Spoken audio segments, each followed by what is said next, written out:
even in, going back to your point about keto and paleo and all that stuff, right? Even if you take nutrition aside, animal agriculture is one of the most inefficient ways to be able to feed a nation. Right? Upwards of 70% of land that's used for agriculture only gives you 18% of calories. All two-thirds of antibiotics created and manufactured in this country go towards animal agriculture, right? Not to mention hormones and steroids. So you're not just, people focus, you're right, people focus too much on protein.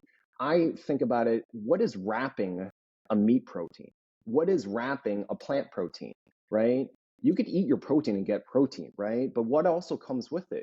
You're getting antibiotics, you're getting hormones, you're getting steroids, not to mention all these, zoonotic diseases that you get, right? From the exposure, from the workers, from, the packaging.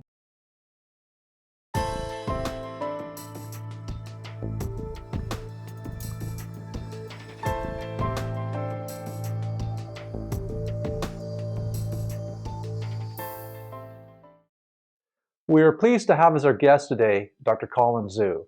Dr. Zhu is certified in both family medicine and lifestyle medicine and provides plant-based telemedicine service with Love Life Telehealth. He is versed in osteopathic manipulation and is trained as both a health coach and as a chef. And in fact, today, along with the interview, he's going to show us how to make a super healthy smoothie. He's author of Thrive Medicine, How to Cultivate Your Desires and Elevate Your Life. He's one of those few cutting-edge physicians that both practices and preaches lifestyle medicine. And be sure to check out his website and YouTube channel, The Chef Doc. Well, Dr. Zhu, thanks for joining us. We're really pleased to have you. So we read a little bit about you on Love.Life Telehealth. How did you sort of get down this path of natural medicine and whole food plant-based as a physician? Well, number one, thank you so much for having me on. It's a great pleasure to be on your show today. So in a nutshell, my journey, it has started from when I was very, very young. I was raised by my mother, who's a traditional Chinese medical doctor. And so I didn't come from a long line of MDs. So my world has always been holistic, looking at the person in a very whole body, physical, emotional, mental approach. I went to osteopathic school, which also emphasized the same principles and tenets. And basically, at the time, my school didn't prepare me enough. Every patient that walked through our door, at the time, I was following a lot of great mentors and predecessors, and whether it's a reason for visit of a cough or low back pain, they always had some sort of chronic lifestyle, risk factor attached to them. High blood pressure, cancer, diabetes, we're all very familiar with it, right? Whether someone's listening or someone knows of someone that's battling it currently. And I took it upon myself to say that, you know what, I'm very ill prepared, and this is kind of like the elephant in the room, and it's very hard for me to, unsee what I saw, right? In terms of, if I don't seek out additional training, other types of learnings, other types of expertise, then I feel that I would just be very ill prepared for the rest of my career. And so, long story short, graduated a little bit off cycle. And during that time, I went to culinary school. I got certified in health coaching before I matriculated into my residency or doctor in training time period. And then after that, I just kind of used what I've learned to enhance what I do. I fell in love with educating and teaching. And so I, went around all over America to publicly speak, hold demonstrations, workshops, and over the pandemic, did the exact same thing, but just virtually. So that's basically what brought me to this point. So when here's a question for you. You went through your residency and your eyes were opened about the importance of lifestyle medicine. How was that received amongst your colleagues? That's a good question. My first year, there was no interplay whatsoever. I entered into what is called the American College of Lifestyle Medicine, which is basically an academic college that really, really focuses on the pillars of health that we all know of. And I went into that around the time of my second year. First year is internship. That's pretty much you live in a hole and you're there for a year, right? and you're at the bottom of the totem pole and you just work your butt off. It wasn't until the second year I was fortunate enough that my medical director at the time was a functional medicine practitioner, and so I was able to kind of had the opportunity to hold and do things of my choosing because he was just a little bit more open-minded. So I was using culinary medicine, for example, in terms of demonstrations, and did that in a kind of like a what do you call it? It was an internal. It was an internal meetings that we had during residency. The name was blanking on me for a second. And, I held workshops, I cooked in front of them, and I did the same thing in my hospital. So, I worked alongside a lot of people to be able to, demonstrate in front of my community because I felt that, if you're able to affect more than one, Mhm. ideally, as many as you can, then it can cause a ripple effect, right? Kind of like same thing like in a pond, you drop, a stone and it reverberates for the rest of the pond. So I wanted to create that type of effect. So to answer your question, it was received, not it was received adequately, not optimally. So Yeah, well, I've worked in the mainstream healthcare system for over 30 years, so I know what you're up against. Uh, and your mother was a Chinese medicine doctor. Did that have an influence on you? For sure, for sure. My mother is a entrepreneur herself. She, didn't use those words at the time. She's a small business owner. She did everything in front of the office, back of the office. She was everything: the doctor, the janitor, the secretary, the phone. So she taught me a lot about, core values like authenticity, integrity, compassion. And Chinese medicine inherently is the entire body. You can't really talk about one thing without talking about the other because it's a very systematic approach, a different approach in terms of medicine. It's grounded based off of 2000 plus years Mhm. of observational science. So it's yeah, it was that kind of formed my basis in terms of how to look at a patient and a person as a whole. And then I brought that into my osteopathic school, and it also emphasized the same tenets and principles. So it just reinforced over time. And lifestyle medicine, culinary medicine is really about looking at the entire thing. I'm a big picture type of person, so I Mhm. could never be a specialist because I would get Mhm. bored. So Yeah, I'm just curious. Do you ever have the opportunity to use any of the actual Chinese medicines that your mother used to use? I use them in theory. I use them based off of principles. So I never actually used in terms of like herbs or anything like that because, I thought to myself that, maybe I wanted it to learn more and add another layer. Like, for example, medical acupuncture is a very well versed subspecialist or specialty in America. A Mhm. lot of Western practitioners add that as well, conventional doctors. So I never went down that pathway. I had thought long and hard about it. I actually followed a lot of people. I followed integrative docs, functional medicine docs, naturopaths, you name it, I followed because I wanted to kind of get a good idea and breadth of the comprehensiveness of what conventional complementary alternative has to offer. And it wasn't until, I came upon lifestyle medicine that's really what spoke to me. It was something that I've already practiced myself, and it just resonated with me to really just emphasize the basics. And it's kind of like the foundation of a house, right? It's kind of like soil health for plants. If you don't Mhm. have good foundation, you Mhm. know, everything else is just kind of extra, you know what I'm Yes. saying? But it's Mhm. really important to address the foundation, which in America, unfortunately, we don't emphasize enough. I totally agree. Now, do you exclusively practice with Love Life telehealth, or do you have like a more conventional practice that you participate in as well? No, Love Life is but one area that I focus on. That's where I'm able to have a lifestyle medicine practice through Love Life. But I also run my own company called the Chef Doc, and that started since 17, so it's been 7 years now. And that is a whole host of different services that we offer, from education to resources to coaching services.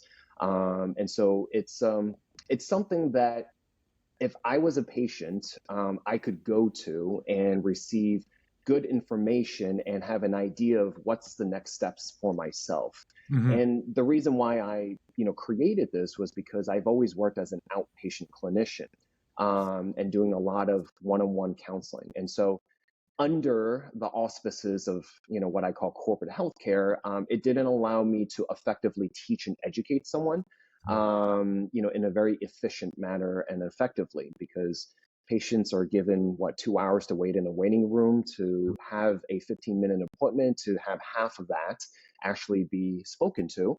And it's not really a conversation, it's really a checkbox of what can we do to reconcile your medications, what kind of referrals can I send you to, and what kind of blood work can I draw. It's not really a conversation of what is going on, let's go deeper, what is causing, how did you arrive to a certain point in your life, establishing a deeper rapport with them.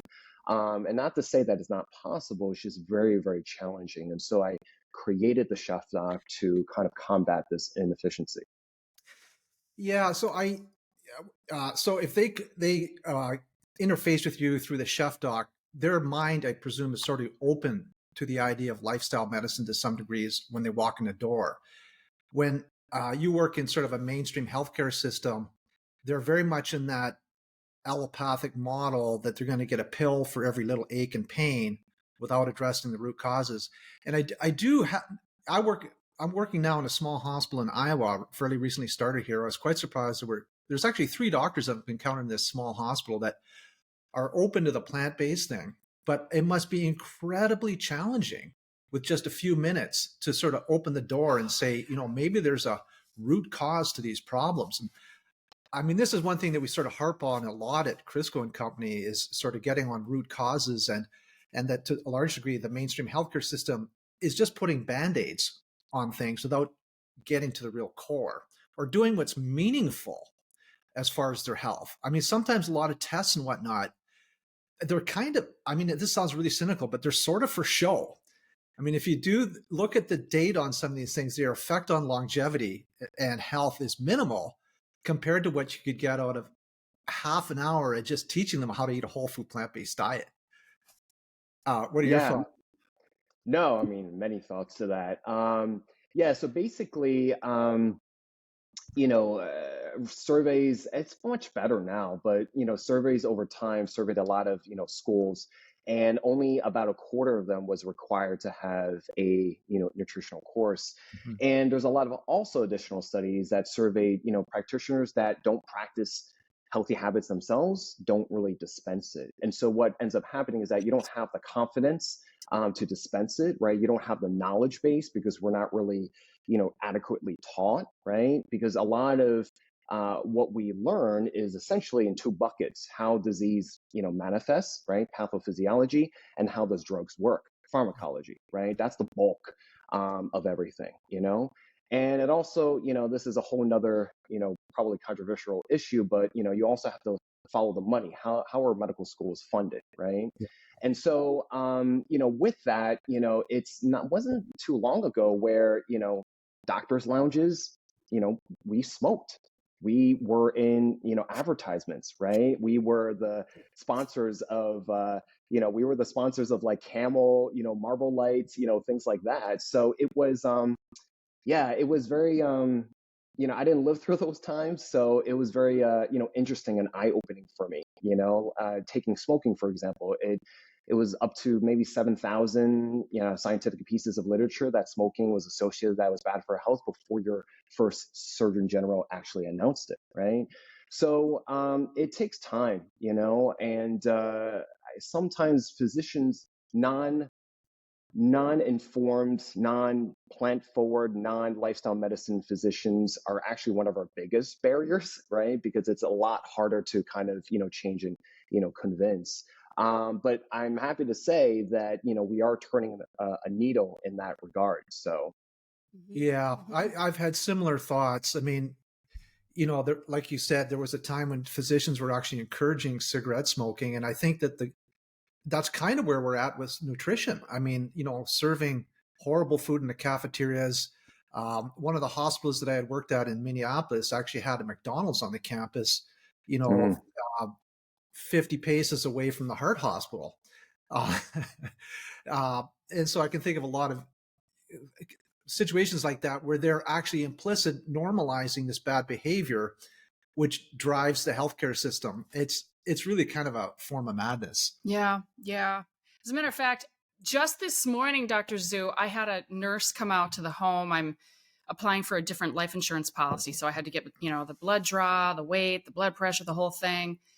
And of course, then she sits down with 2 full pages of questionnaires listing off just a litany of different diseases, of course, so many of which is related to lifestyle. If you're drinking, smoking, you're overweight, the diabetes, all of that. And it just hit me like this is the chronic illness landscape of the United States. And it got me thinking about the last visit I had with my family practitioner. And I was so frustrated. Number one, great individual, but extremely obese. So she's not mm, modeling and mirroring health. It would be mm, equivalent to me going to, a hair salon and having somebody that had no interest in their appearance and I want to get my hair done by them. mhm, Um, but what really bothered me, and now I see a different physician, but it's like they've got 10 minutes. They're they're staring at their laptop and they're asking me the most ridiculous questions, checking off all this stuff that was built in the EMR system, like, do you wear your seatbelt? And I'm mhm, sitting there with a litany of questions, and I never even got to my questions. And I realized, I sensed she was pressured for time. And in the middle of all this, she's asking me a bunch of questions about my dog. And I'm thinking, I haven't seen you for 3 years. What do you care about my dog? It was just rushed. And I walked out of that meeting. I didn't actually get it. It was a question related. I don't even remember. I was so frustrated. And I thought this has got to be the experience of most Americans when they are pushed into the medical arena here in the United States.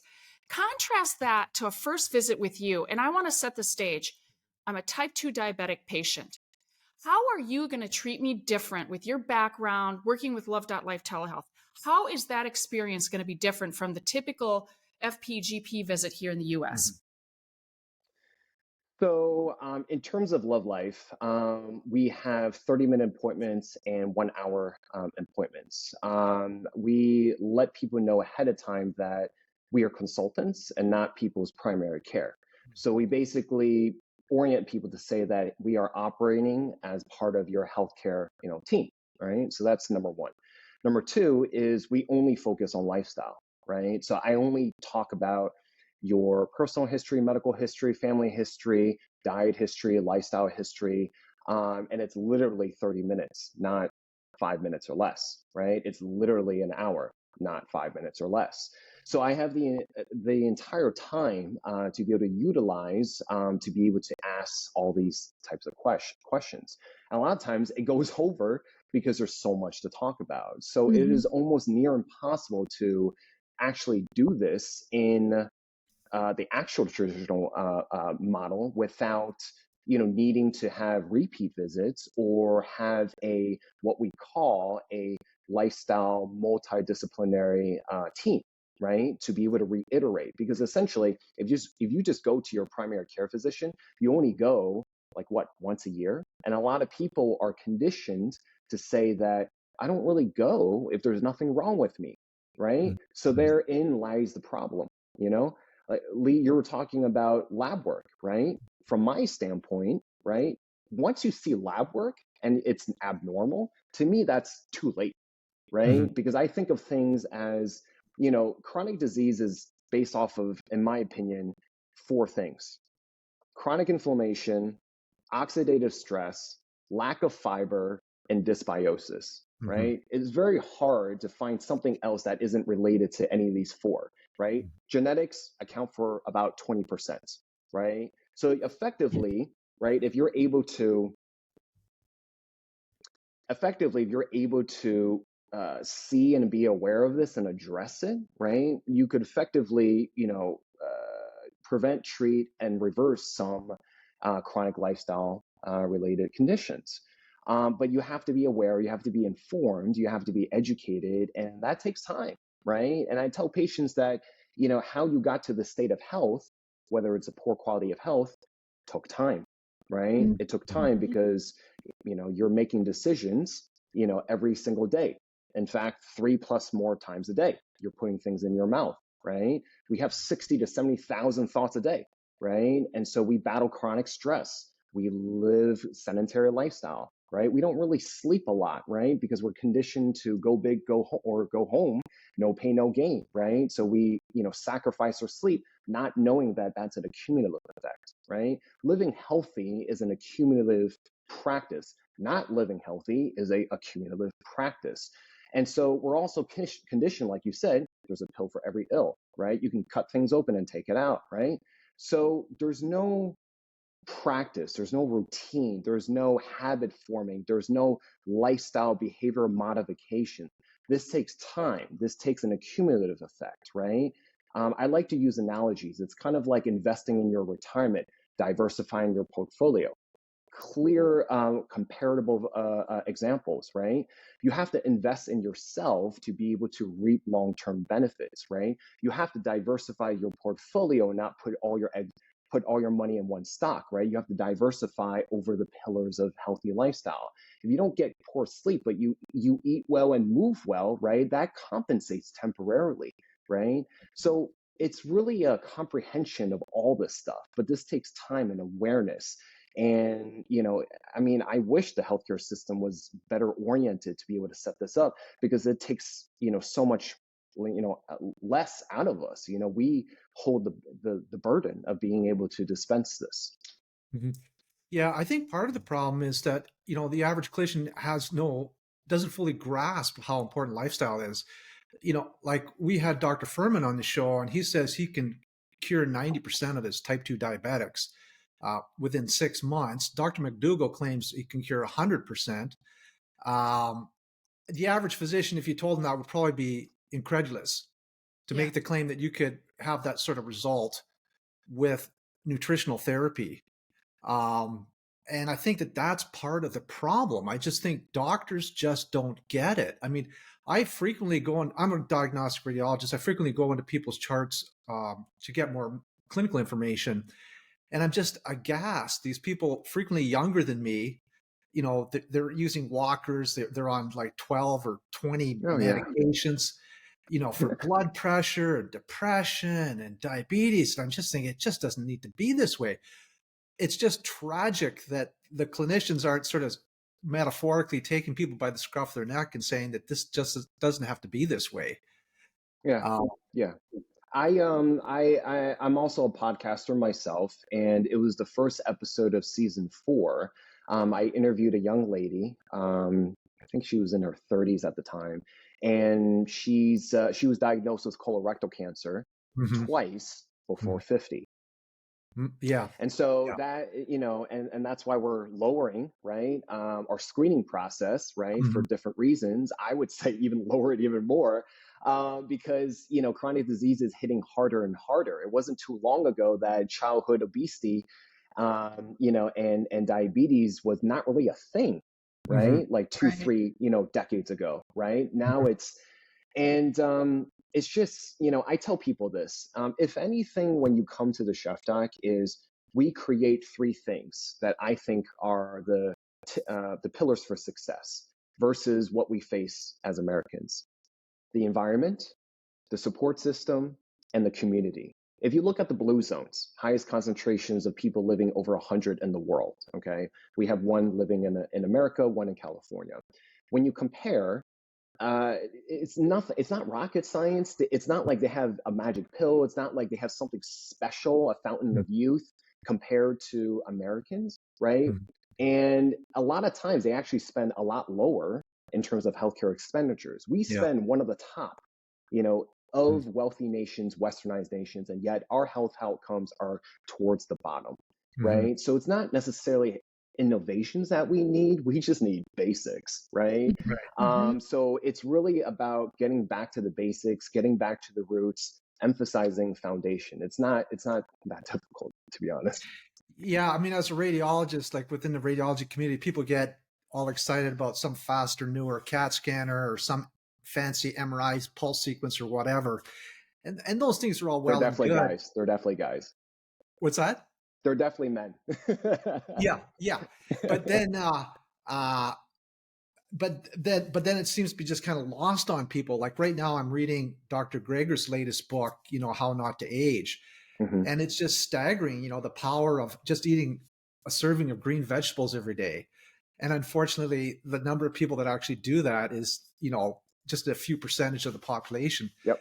Um, and it's just kind of lost on the medical community. If it's lost in the medical community, it's going to be lost on the average person. Um, so, Well, on that note, Mhm. this is what's, I guess, infuriating isn't too strong of a word, to be honest. We are new to YouTube. We've launched a website. And of course, we look at things like Dr. Peter Attia, and there's other physicians out Mhm. there, and it's very confusing. It's got to be so confusing to the public, Mhm. especially when it comes to nutrition and health. But I am just befuddled by the number of physicians, two in particular, that are literally admitting on their podcast, I'm keto, I'm carnivore. Oh, yeah, I have high cholesterol, but I'm not worried about it because I check off everything from the Framingham Heart Study. I'm not diabetic. I'm not this, and that. And I'm thinking, well, you're not diabetic yet. And Lee posted something recently about keto carnivore diet, and he got over 3,000 hits, 50-50 likes, and thumbs down, right? And it really irritates people that are so convinced that these heavy meat focused diets are the way to go.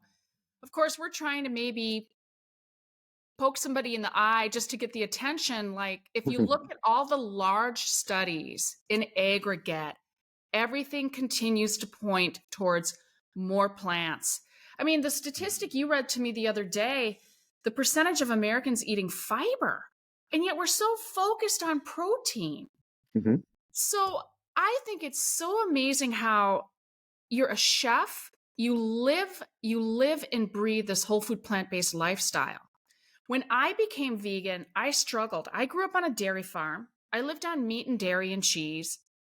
I went to Walmart, loaded my cart with pickled beets, sauerkraut, potatoes, and I kind of just, I don't know, I'm learning. So I'd love to kind of segue into like, wow, it must be amazing to see you because you have this whole repertoire of expertise. Like, how do you take someone like me that is so like cumin? I'd never used cumin in my life. Now I use it daily.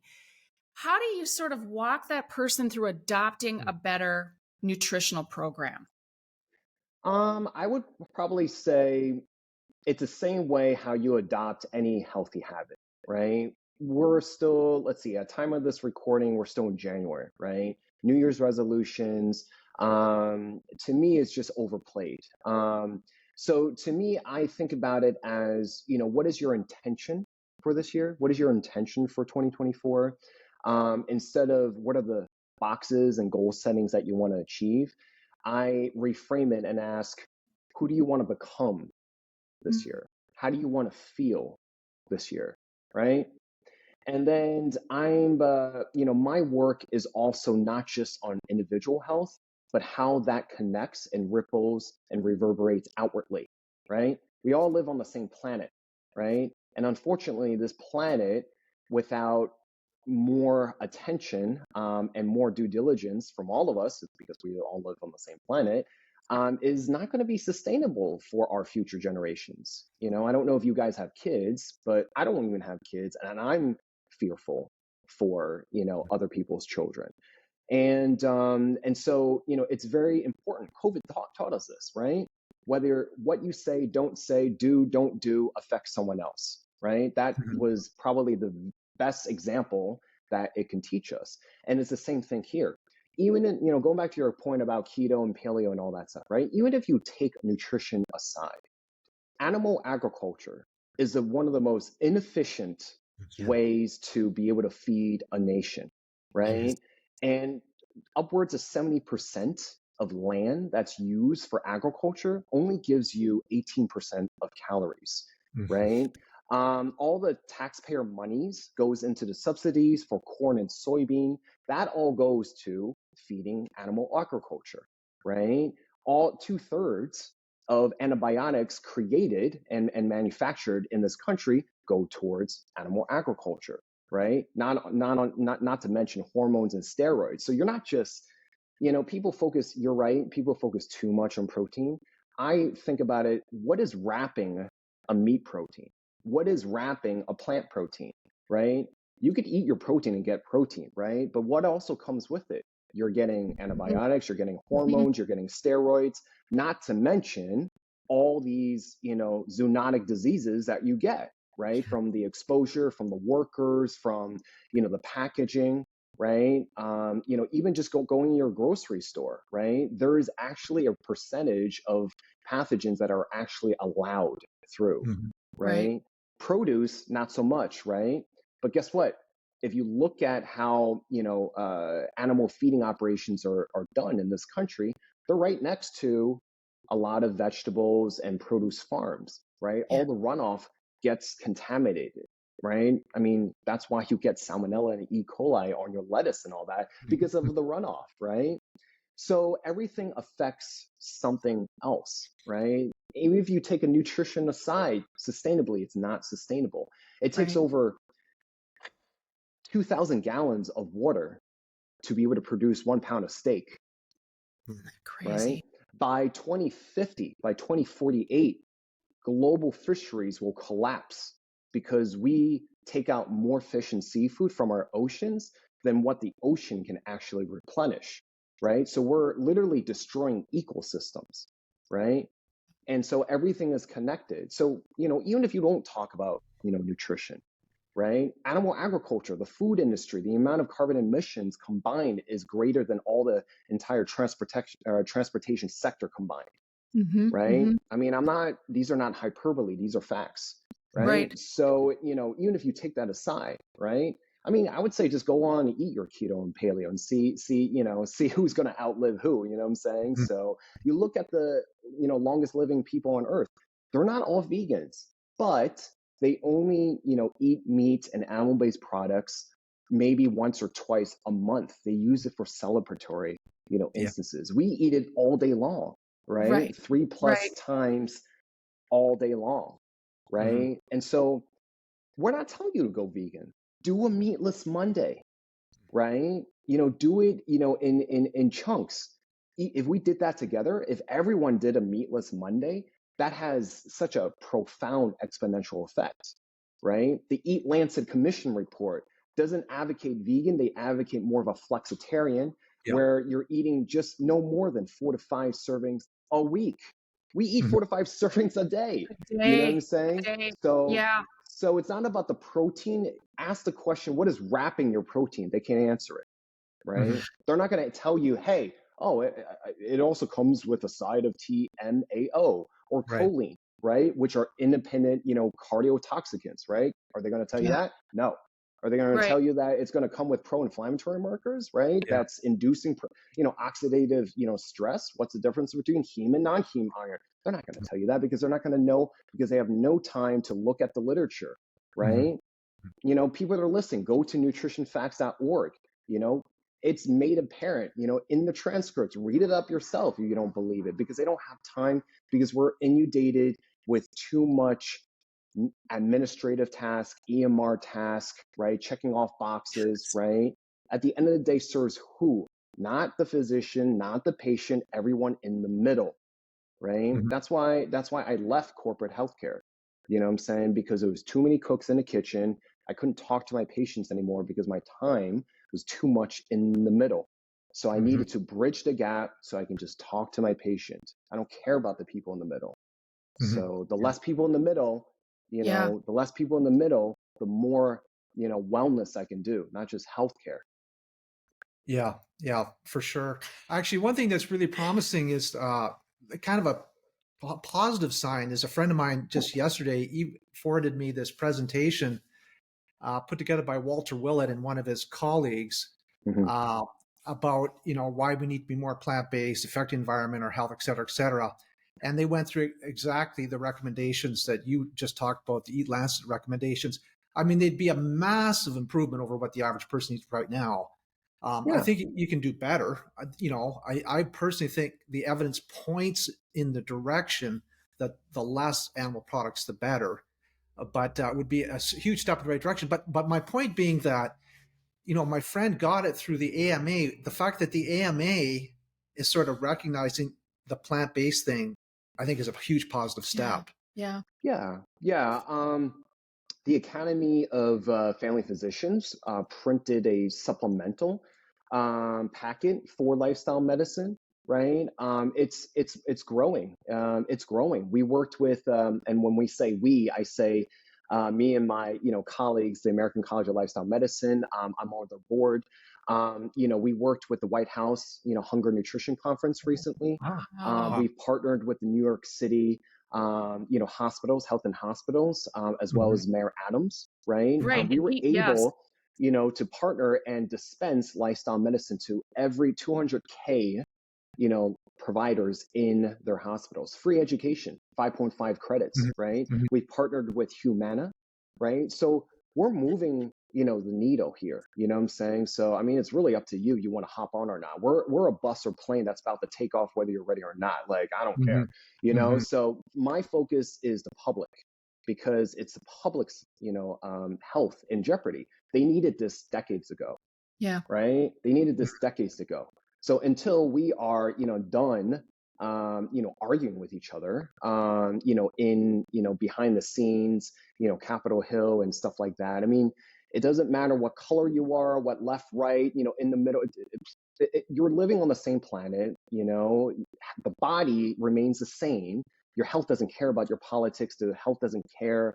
It only cares what you expose itself to, how well you're moving, what kind of stressors you are responding to, and what you put into your system, right? Because what it does is two things at the end of the day. It either enhances your health or feeds disease. That's it, right? There's no in between. Yeah. I like that. Yeah. I have to ask you, what would you say to an individual that came to you and said, Dr. Zhu, I'm really excited about incorporating more green leafy vegetables, so on and so forth, fruits, I get it. But aren't they covered with tons of pesticides? Even soy products. I mean, man, they're covered in pesticides. And how would you respond to that? I'm sorry, you said consumers or doctors? I mean, doesn't matter. I'm finding people on YouTube that are promoting this idea that soy is bad for you. And a lot of the vegetables and fruits are just laced with pesticides, herbicides, and yes, to a certain degree, that is factual. How would you respond to that? Well, number one, it depends on who you're watching and viewing, right? So for me, I would go to resources for the American College of Lifestyle Medicine. I would go towards nutritionfacts.org. I would go towards pcrm.org, Physicians Committee for Responsible Medicine. So there's credible, resources. So number one, it's where is the resource, coming from? Number two is that in terms of pesticides, right? Organic is the only legal word that is used in the food industry. There's things like natural, natural, healthy, regenerative, sustainable. Those aren't terms that are explicitly defined yet or things that have an actual standardization, right? And, I just tell people, you know what? If you're in a supermarket, the only place you need to be is the produce aisle because, real food doesn't have a nutrition label. Real food will eventually die, right? Everything in the middle is what combined with what? Chemicals, preservatives, binders, coloring, dyes, additives, the list goes on. We have no idea how much that's going to affect us over time. Right. So I would use those sparingly, right? In terms of pesticides, organics, you have to kind of go a little bit deeper in terms of what is considered an organic farm, what is considered that comes with certifying a farming body that's organic. It's a very It's a very extensive process. It's a very extensive process, very, very costly.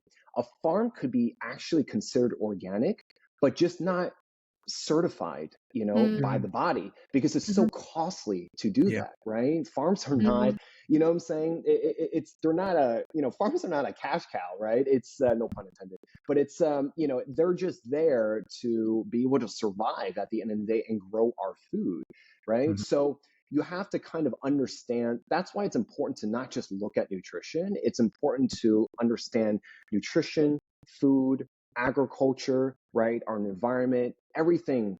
connects. Similar to looking at health, right? You don't just look at the heart, you look at the kidneys, you look at the liver, you look at the lungs, you look at it all, right? You have to, everything's an ecosystem from the microbiome to your body to the planet, right? Everything's an ecosystem, right? There's no separation. Mhm. Yeah. And so you kind of have to understand. So, back to your pesticide question, there's studies that show that, the amount of residue is going to have very, very low effect compared to if you don't eat the fruits and Correct. vegetables, Right. That's what I was. right? Mhm. So, if you had only a choice, then eat the non-organic, fruits and vegetable because your health would actually suffer more if you didn't actually have, the fruits and vegetables that you need, which is 5 to 9 servings, a day, which only 1 out of 10 Americans, only receive. And, 97% are fiber deficient. And I would say even on top of that, even if you got 5 to 9 servings of fruits and vegetables, guess what? You're not even optimally nutritionized. Why? Because the soil health is basically deficient of nutrition. Why? Because 99% of farming is modern agriculture.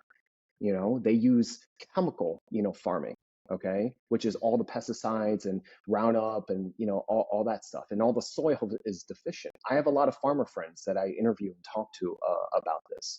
And so, if you had to, buy produce, buy it in season, buy it, that's low mileage, okay? Shake hands with your local farmer, go to farmers markets, right?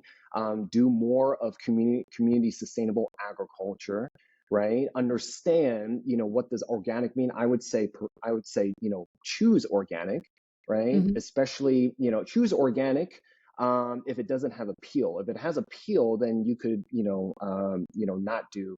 I have a whole like supermarket tour in our resources, but I would say, choose non-organic with a thicker peel, like a pineapple or an avocado that you're going to throw out anyway. So there's just a lot of education that needs to be done, and conventional medicine and healthcare, they don't have time for this, right? They're too busy, Right.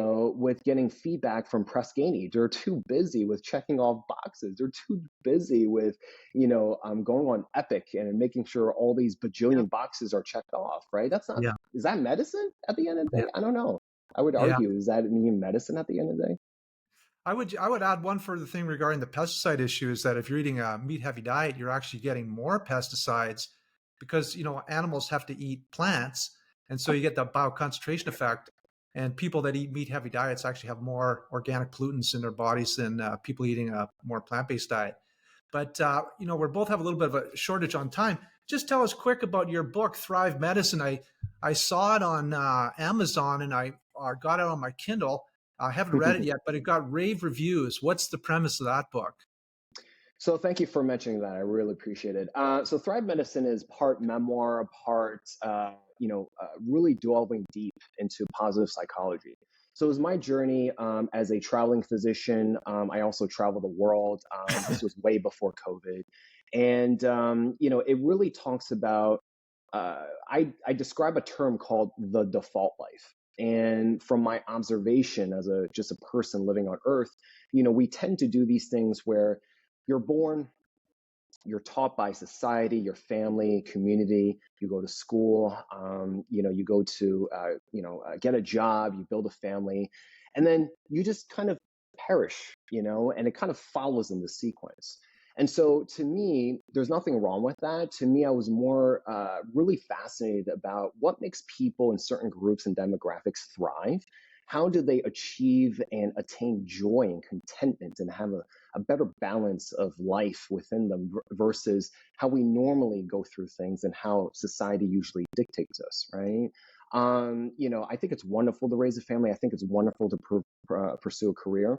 My, invitation is really talking about, delving deeper into yourself, allowing opportunities to explore more of yourself, the people around you, to have enriching experiences, for yourself, and do things out of the norm, do things out of the box for yourself, because you just don't know what life can bring, and bring, towards your circle if, you don't, cultivate these types of qualities. So the book is really a culmination of different experiences, personal anecdotes, as an invitation to, let's ask, in order to have answers, let's ask better questions, right? So what it does is that I have a lot of pages that are, journal pages that you can write in. I have a lot of actionable questions for you to reflect on and then write in. Every chapter functions on its own. It's not really sequential in that regard, so it's very easy read. The audiobook is like maybe 3.5 hours for you to like blaze through. So it's a really good book. And it just, is my version of an invitation to help others to thrive. Yeah, great. I look forward to reading it. Yeah. Well, I mean, like I say, we all have sort of a hard stop on time, unfortunately, today. We thank you for joining us, and hopefully we can do it again sometime. Yes. Yeah. And if you enjoyed the recipe that I showcased and you want to get the recipe, definitely contact us, and we'll definitely send you the recipe. So but yeah, thank you so much for having me on the show, and you guys are great, and keep doing what you guys are doing. Awesome. Thank you. Thanks, Thank Dr. you. Zhu. Okay, have a good afternoon. All right.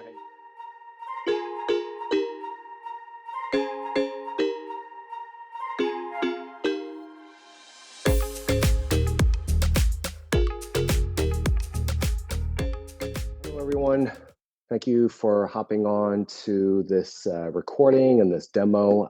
Again, my name is Dr. Colin Zhu, also known as the Chef Doc, and I'm going to be demonstrating what I call the ultimate blood pressure optimizer smoothie.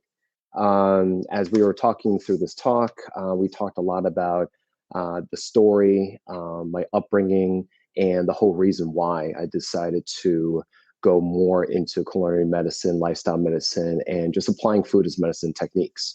And so for this particular recipe, this is a very quick and easy recipe that you can implement at home. And the reason why I call it the ultimate blood pressure optimizer smoothie is because the ingredients that I'm putting in are all geared towards lowering your blood pressure. Okay. And these are all foods that are based off of the scientific evidence that's available to us. And the reason why it's important to maintain a good blood pressure being in the range optimally around 110/70. Different age groups have different normal ranges. But having high blood pressure or hypertension in recent past has been known as the silent killer. But it's one of the number one risk factors, one of the number one modifiable lifestyle changes that we can do for ourselves that's preventable, that you can decrease a significant amount of risk for other chronic diseases. If you were to, just kind of think about, high blood pressure, most of the time people just think about salt, right? And just salting food and all that, right? And that's important. However, it's important to understand that salt comes in so many different forms. Salt it's, not just what we put. Actually, a majority of the salt we get that is causing and contributing to hypertension is actually not in the household itself. It's actually outside of the household, right? In the form of, yes, includes added salt, but also in terms of processed foods, in terms of restaurant takeout foods as well, in terms of packaged foods, and just a lot of common popular foods that we eat also carries a lot of salt. So for example, in children, The number one source of salt for children and teens is pizza. Okay, for those you may not know, we all love pizza, right? For adults between 20 and 50, the number one reason for salt is actually in chicken. Okay. For those that you may or may not know, chicken is actually injected with salt water. Okay. And this is to artificially inflate the weight, for other cost effective means. Okay. But that increases the salt content, right? And then for adults that are greater than 50, the number one ingredient for salt in foods that we eat is actually bread. Okay. So it's very, very important when you're checking for packages and a nutrition label, make sure when you're checking for it, make sure it's less, there's less sodium, Na, in milligrams than the calories in the package to be able to control for it. The American Heart Association suggests around 1.5 grams of sodium per day, okay? But the average American actually consumes actually 3.5 grams per day, okay? And if we're able to cut, even sodium down by half a teaspoon per day, we're able to prevent 22% of strokes, 16% of fatal heart attacks. Okay, and it's very, very. It's one of the number one risk factors that we can, essentially decrease. It's in, processed meats, it's in eggs, it's in dairy. All this can also decrease high blood pressure as well. Okay, so those are, foods that we want to be mindful of. Okay, so based off of the available science, ingredients that I'm going to be putting into this is there's going to be frozen berries. Okay, so frozen berries in terms of blackberries, blueberries, strawberries, raspberries. Okay, frozen berries are great because it has a high amount of antioxidants, especially polyphenols. Okay. Berries are very, very important in terms of the amount of antioxidant content in it. Generally, in terms of plants, it has 64 times the amount of antioxidants in animal-based foods. Okay, and the reason why that's important is because it helps to address the oxidation process that happens to our bodies. It's kind of like rusting to a car. Okay, so that's very, very important. All right. Also, what we're going to include here is we're going to include beets, okay? Beet juice and beets itself. I'm actually going to be including beets and green, dark leafy greens. I'm going to be putting arugula, okay? And the reason why is because when you have nitrate-rich foods, which these foods have, a lot of dark green leafy Swiss chards, kale, things like that, dandelion greens, things like that. It gets converted into something called nitric oxide, which becomes a vasodilator. What that means is that it opens up. It's a natural chemical that opens up our blood vessels. Okay, there's actually sports performance studies where athletes are given beet juice before a race, and they're actually able to perform better and recover better. So we're also going to be putting cilantro. I'm going to be putting bananas. This helps to make it more smooth as well. I like to sweeten it a little bit with a little bit of a Honeycrisp aspals, watermelon. Okay, I'm going to be putting lemons into this, and that also prevents the oxidation process. Garlic, ginger. These are some of my bases for generally the smoothies I make. Ginger is a warming spice. Okay, so that's also very good to deter the rawness of a smoothie that's cold and raw, right? And then flax seeds, that also helps. There's studies that show that few, tablespoons of flaxseed has been known to drop systolic and diastolic points by 15 and 7. Okay, which is really, really cool. And then also we're going to be putting hibiscus tea. Okay, they've actually done the study versus an ACE inhibitor, and it actually performed better. Okay, but they use 2 cups of it. So also making sure what the actual dosage is itself. So we're going to be making it. What you need is a 2-liter blender, high power blender. I'm going to be using a Vitamix. Okay, so we're going to be putting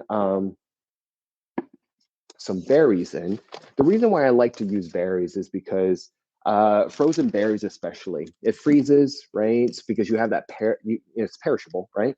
And so, but when you freeze it, it gets to be able to, stay a lot longer, right? And they're also picked at peak. So this is going to be a roughly, I like to eyeball things. This is 12, the recipe calls for 12 ounces. Okay. We're going to be putting, I have a cup of watermelon.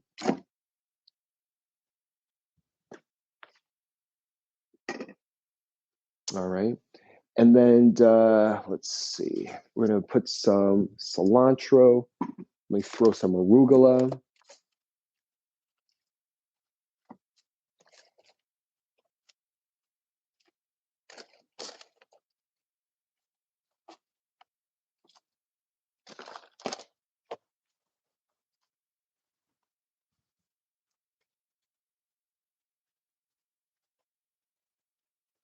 In general, if you are newer to having more plants in your life, definitely my rules of thumb is to stay in the produce section. Okay. Real food, whole food that's unprocessed doesn't have a nutrition label. Okay. And also, real food is perishable, it's going to die eventually. And we're going to be putting around 2 tablespoons for this one. For me, generally, I like to put flax seeds, chia seeds, hemp seeds, and walnuts. Those are, pretty good sources of omega-3s, which is very, very important that you get to preserve the structure and integrity of your brain. I'm pretty sure some of us would like to prevent cognitive decline, right? So we got some garlic, ginger, and then our hibiscus tea. So here we are. So this is a Honeycrisp apple. So I just like to quarter it and core it as well.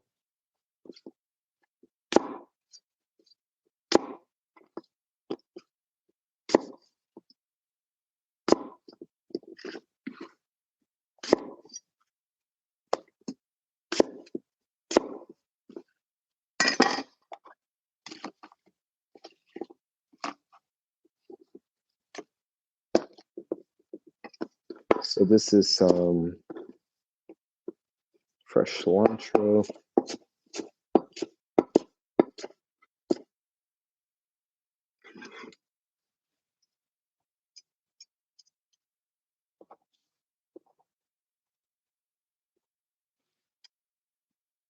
And then the lemons. I like to actually utilize the entire peel. A lot of the nutrition is actually still in the peel. So it's important. And also it helps the smoothie last longer. Generally speaking, I wouldn't wait longer than 48 hours to consume your smoothie, okay? Because then it'll be too oxidized. So throwing in some fresh ginger. I use the peel as well, so, and then this is garlic.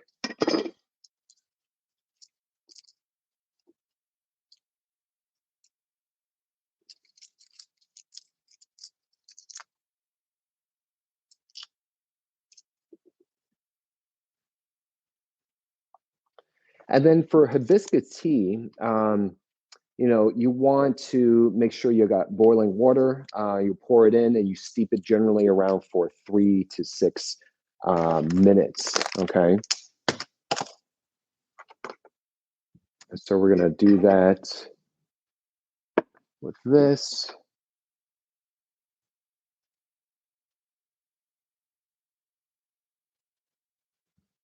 So I brewed some hibiscus tea separately.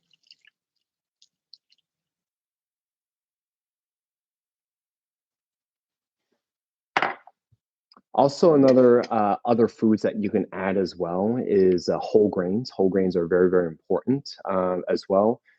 We talked about flax seeds. We talked about hibiscus tea, watermelon, and dark green leafy greens. Also, high levels of potassium, which a lot of us are actually missing. And then also beans. Beans are also very, very important. to add in. And as you can see, we want to be able to diversify as much plant food as possible. There's something called the microbiome, which we are learning more and more about. And the microbiome, which generally speaking, holds 39 trillion other residents inside your body as well, microorganisms. They work best with a huge diversity of plant foods spanning the plant kingdom, which is interesting because there's actually 300,000 edible plants on the planet, and we actually only consume about 200. So we don't actually get that much diversity. So it's very, very important that we diversify, kind of like diversifying a stock portfolio. So what I'm going to do is I'm going to blend this up, and I'll be right back. All right, guys. So I am done blending. So this is what it looks like. Okay, it's a beautiful red burgundy type of color. And then you're taking a mint leaf and putting it on top like this. And that's what it looks like. So this is what you can do to optimize your blood pressure, lower your risk of high blood pressure and hypertension, and also all those other chronic conditions that are associated with it: aneurysm, stroke, kidney disease, heart disease. Those are the ones that kill the most Americans. So very, very important. So definitely making sure what you put into your body is good for you. So.